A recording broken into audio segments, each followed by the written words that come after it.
आठ राजा का हिस्सा। यह एक कहानी है। कहानी का शाब्दिक अर्थ कथा होता है, परंतु वह आकार में छोटी होती है। उसे हिंदी साहित्य में कथा कहते हैं।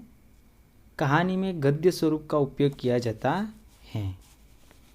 इस कहानी में एक प्रजावत्सल राजा का वर्णन किया गया है, यानी कि प्रजावत्सल यानी प्रजा से प्रेम करने वाला राजा की बात की गई है। राजा प्रजा की कठिनाइयों में हमेशा उसकी मदद के लिए तत्पर रहते हैं। यानी कि जो राजा है वो उनकी राज्य में रहने वाली प्रजा की कठिनाइयों मुश्किलियाँ होती है, उनके लिए हर दिन तत्पर रहते हैं। इसकी बात बताई गई है। अब हम इस कहानी को पढ़ते हैं और समझते हैं। राजा भोज बड़े प्रजावत्सल थे। यानी कि जो राजा भोज थे वो प्रजावत्सल यानी कि प्रजा से बहुत प्रेम करते थे। वे स्वयं राज्य में घूम घूम कर प्रजा की कठिनाइयों को देखा करते थे और उन्हें यथासंभव दूर किया करते थे।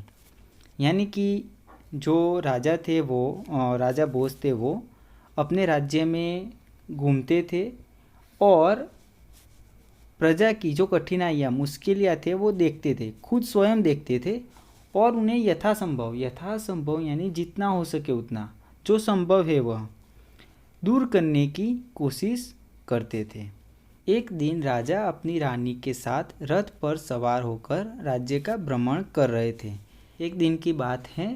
राजा अपनी रानी के साथ अपने रथ यानी कि पशु से जुड़ा हुआ भव्य वाहन, यहाँ पर बैल से जुड़ा हुआ की बात है, तो वो अपने राज्य का भ्रमण कर रहे थे, यानी कि अपने राज्य में घूम रहे थे। वे राजधानी से बहुत दूर निकल चुके थे। राजधानी यानी कि कैपिटल।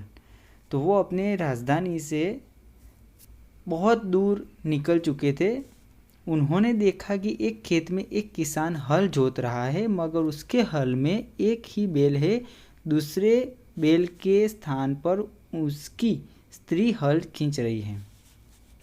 यानी कि राजा ने देखा कि एक किसान खेत में हल जोत रहा है, कि हल चला रहा है, पर उसमें एक ही बैल है। दूसरे बैल की जगह उसकी पत्नी हल खींच रही है। राजा भोज ने रथ रोका और किसान के पास जाकर कहा, भले आदमी, तुम यह क्या अत्याचार कर रहे हो?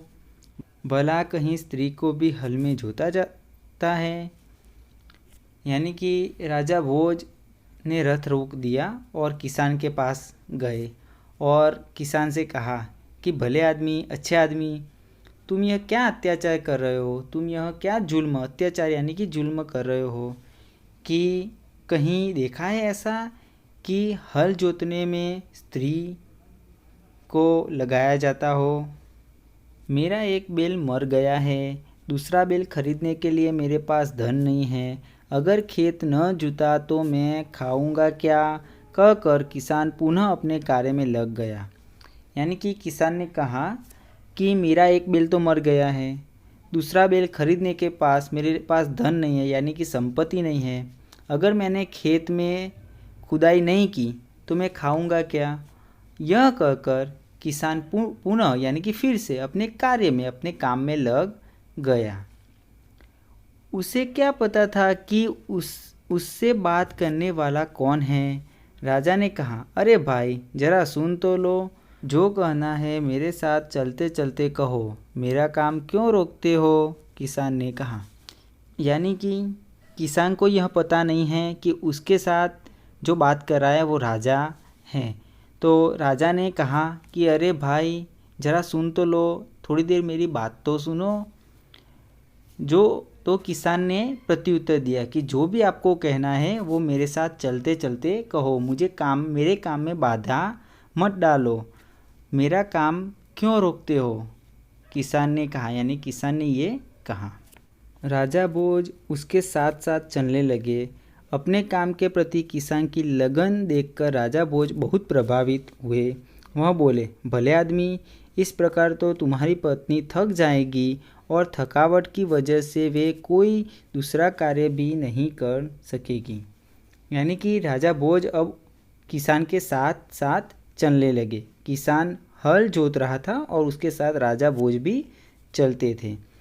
और राजा ने किसान को काम के प्रति लगन देखकर, काम में इतनी लगन से काम करते हुए देखकर बहुत प्रभावित हुए। प्रभावित होना यानी कि जिस पर किसी का प्रभाव हो, जिस पर किसी की इफ़ेक्ट हुई हो, तो वह राजा को किसान ने प्रभावित कर दिया।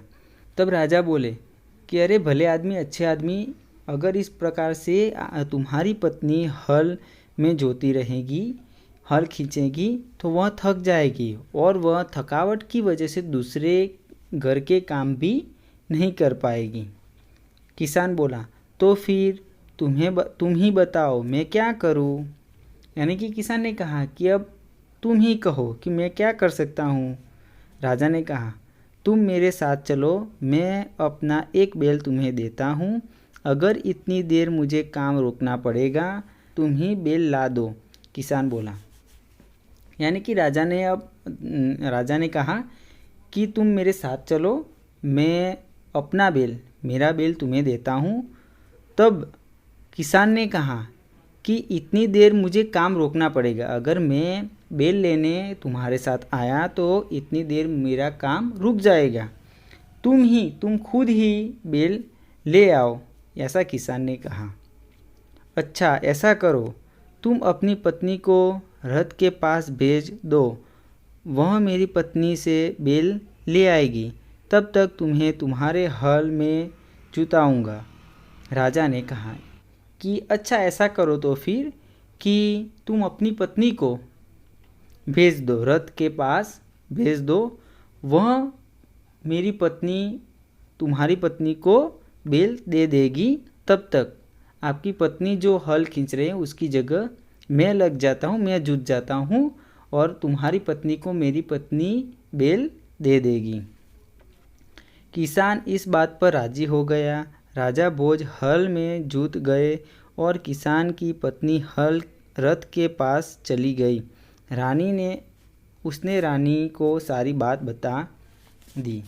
यानी कि किसान यह राजा की बात सुनकर बहुत खुश हो गया और राजा भोज जो थे वो हल खींचने में जुट गए और उसकी, किसान की जो पत्नी है, वो रथ जहाँ पर रुका हुआ है वहाँ चली गई और वहाँ जाकर राजा की पत्नी रानी को सारी बात बताई। रानी ने पूरी बात सुनकर कहा, तुम्हारा बैल तो कमज़ोर होगा, वह हमारे बैल का साथ नहीं दे सकेगा, इसलिए तुम दोनों ही बैल ले जाओ। किसान की पत्नी दोनों बैल लेकर खेत पर पहुंची। किसान बहुत प्रसन्न हुआ। राजा भोज ने कहा, अगर कभी कोई दिक्कत हो तो मेरे पास आना। कहकर राजा भोज ने उसे अपना परिचय दिया तो किसान बहुत शर्मिंदा हुआ। यानी कि रानी ने किसान की पत्नी की सारी बात सुन ली और रानी ने कहा कि तुम्हारा बैल तो बहुत कमज़ोर होगा, बहुत निर्बल होगा, अशक्त होगा, वह हमारे बैल के साथ काम नहीं कर पाएगा। ऐसा करो कि तुम दोनों ही बैल ले जाओ, हमारे दोनों ही बैल ले जाओ। तो किसान की पत्नी दोनों बैल लेकर खेत में पहुंच गई। किसान बहुत खुश हो गया, बहुत प्रसन्न हो गया। फिर बाद में राजा भोज ने कहा कि अगर कुछ भी दिक्कत आए, दिक्कत यानी कि बाधा, परेशानी आए, तो तुम मेरे पास आना। इस प्रकार राजा भोज ने अपना परिचय दिया किसान को। तो किसान बहुत शर्मिंदा हुआ क्योंकि अब तक किसान को ऐसा पता नहीं था कि जिसके साथ वो बात कर रहा है वो राजा है। तो किसान बहुत शर्मिंदा हुआ, यानी कि लज्जित हुआ। उसने राजा से बार बार क्षमा मांगी। राजा प्रसन्न होकर वापस चल दिए। उस बार उस किसान के खेत में बहुत अच्छी फसल हुई। उसके आश्चर्य का ठिकाना न रहा। उसने देखा कि खेत में जितने हिस्से को राजा भोज ने जोता था उसमें मोती उगे थे, बाकी के हिस्से में उम्दा किस्म के गेहूं उगे थे। किसान बहुत प्रसन्न हुआ। यानी कि किसान को पता चलने के बाद कि मैं जिसके साथ अब तक बात कर रहा था वो राजा थे, तो ऐसा पता चलने के बाद वह बार बार राजा से क्षमा मांगने लगा, यानी कि माफ़ी मांगने लगा। राजा प्रसन्न हुए और वापस चले गए, अपने राज्य में वापस चले गए। और उस बार यानी कि उसी साल खेत में बहुत अच्छी फसल हुई, यानी कि फसल यानी खड़े, अनाज के खड़े, यानी कि बहुत अच्छा अनाज हुआ। और उसके आश्चर्य का ठिकाना न रहा, यानी कि किसान के आश्चर्य का ठिकाना न रहा। किसान बहुत चकित हो गया, अचरज में आ गया और उसने देखा कि जितने हिस्से में राजा भोज ने हल जोता था वहाँ पर मोती उगे थे, और जितने हिस्से में किसान ने और उसकी पत्नी ने हल जोता था वहाँ पर उम्दा यानी कि बहुत अच्छे, उम्दा यानी कि बहुत अच्छे किस्म के गेहूँ हुए थे। और यह देखकर किसान बहुत प्रसन्न हुआ, खुश हुआ। किसान ने सारे मोती इकट्ठे किए और राजा भोज के पास पहुंचा। उसने सारे मोती राजा भोज के चरणों में रख दिए। राजा को सारा किस्सा कह सुनाया। किसान ने वो सारे मोती एकत्र किए और राजा भोज के पास वो गया, राजा भोज के दरबार में वह गया और राजा भोज के चरणों में यानी कि पैरों में उसने सारे मोती रख दिए और सारा किस्सा यानी कि सारी घटना उसने राजा को बताई। राजा ने कहा, ये मोती तुम्हारे खेत में उगे हैं, इन पर तुम्हारा हक है, इन्हें तुम ही अपने अधिकार में रखो। यानी कि राजा ने उसकी पूरी बात सुनकर कहा कि ये मोती आपके ही खेत में, किसान के ही खेत में उगे हैं, तो यह उस पर तुम्हारा ही हक है क्योंकि वो खेत आपका था। इन्हें तुम अपने अधिकार में रखो, यानी कि अपने पास में ही रखो। तब किसान ने कहा, नहीं महाराज, यह आपके परिश्रम का प्रताप है, इसलिए मैं इन्हें नहीं ले जाऊंगा। मेरी प्रार्थना है कि आप इन्हें राजकोष में जमा कर ले और गरीबों की भलाई के लिए काम में ले। किसान ने प्रार्थना की। यानी कि किसान ने महाराज यानी राजा से कहा कि यह आपके परिश्रम, आपकी मेहनत का फल है, इसलिए मैं इन्हें नहीं ले जाऊंगा। मेरी प्रार्थना है यानी कि विनती है कि आप इन्हें राजकोष यानी सरकारी खजाना, यानी कि राज्य में जो खजाना होता है वो रखने की जगह, तो आप अपने राजकोष में यानी कि सरकारी खजाने में जमा कर ले, रख ले और गरीबों की भलाई के लिए इसका इस्तेमाल करें। किसान ने ऐसी प्रार्थना की, विनती की। किसान की बात सुनकर राजा बहुत प्रसन्न हुए और उन्होंने मोती का स्वीकार कर लिया। यानी कि राजा ने किसान की पूरी बात सुनी और वो राजा भी बहुत प्रसन्न हो गए और वह मोती उन्होंने अपने राजकोष में स्वीकार कर लिया, यानी कि रखने की अनुमति दे दी।